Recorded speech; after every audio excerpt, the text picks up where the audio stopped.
Quando as nossas células enfrentam algum tipo de estresse, elas podem reagir de duas maneiras bem diferentes. Ou elas encolhem, ou elas se transformam de um jeito meio bagunçado. A gente chama esses processos de atrofia e distrofia. Parecem opostos, né? Mas o que será que realmente diferencia um do outro? Vamos dar uma olhada mais de perto e investigar essas pistas. Para começar, vamos olhar para duas pistas visuais bem claras. De um lado, a gente vê um tecido que encolheu, que perdeu sua textura normal. Do outro, um tecido que se alterou, que parece até que cresceu demais. Os dois casos são respostas a um estresse. Mas por que as reações são tão diferentes assim, tão opostas? E essa é a grande pergunta que vai guiar a gente. O que acontece lá no nível celular que leva a caminhos tão distintos? Por que um tecido resolve encolher enquanto o outro se desorganiza? Bom, tá na hora de abrir os arquivos desses casos e entender isso a fundo. Ok, vamos mergulhar no nosso primeiro arquivo. O foco aqui é naquele fenômeno de encolhimento. No jargão médico, a gente está falando de atrofia. A atrofia, na essência, é uma estratégia bem inteligente de economia de energia. Pensa assim, se uma célula ou um órgão não está sendo muito exigido, para que continuar gastando recursos à toa? Ele simplesmente diminui de tamanho. É uma adaptação a essa nova realidade de menos trabalho, seja por falta de uso, de nutrientes ou de estímulo. E essa estratégia de economizar energia deixa pistas bem claras na clínica. A atrofia não é só uma ideia, ela aparece de verdade, como uma língua que perde as papilas e fica lisa, sabe? Ou então a mucosa embaixo de uma prótese dentária que vai afinando por falta de estímulo. São sinais que a gente consegue ver de que as células estão, de fato, encolhendo. E se a gente pegasse um microscópio para olhar ainda mais de perto, a evidência seria super clara. A célula que está atrofiando parece que está fazendo uma faxina interna. Ela diminui o número das suas estruturas, as organelas, para consumir menos energia. É um encolhimento organizado, funcional. Agora, vamos para o segundo arquivo. E aqui a história é completamente diferente. Não estamos mais falando de um encolhimento estratégico.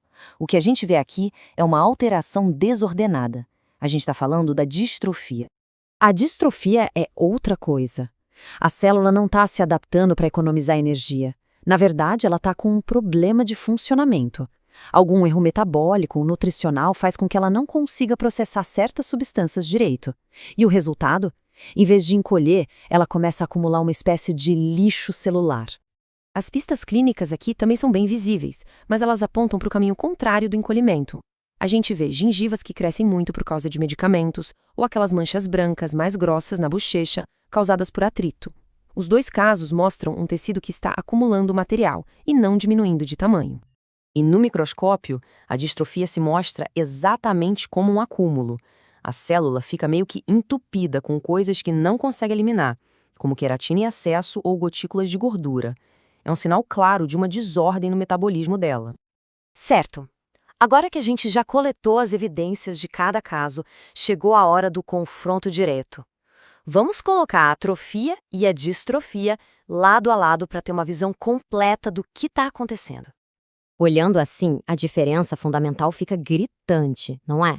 De um lado, a atrofia é sobre redução de tamanho. A causa é menos demanda. E o que a gente vê no microscópio?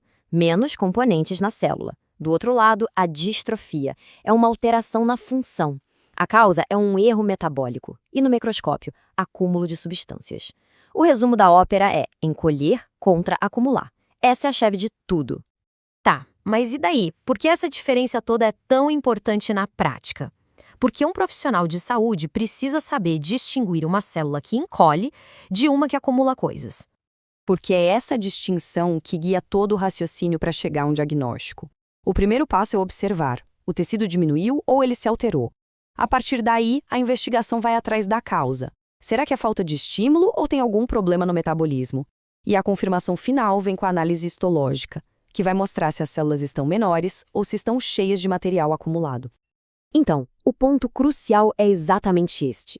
Diferenciar os dois não é só um detalhe técnico, é a base para o tratamento correto. Para tratar uma atrofia, talvez seja preciso restaurar o estímulo perdido. Já para tratar uma distrofia, o caminho pode ser corrigir um desequilíbrio metabólico. São abordagens totalmente diferentes. E isso tudo acaba nos levando a uma questão ainda maior. Pensa bem, A atrofia é uma adaptação, enquanto a distrofia é um erro. Mas ambas são reações das nossas células. Isso faz a gente se perguntar: onde é que fica aquela linha tênue que separa uma defesa inteligente do nosso corpo do momento em que isso se torna uma doença? É uma pergunta complexa que a biologia continua investigando.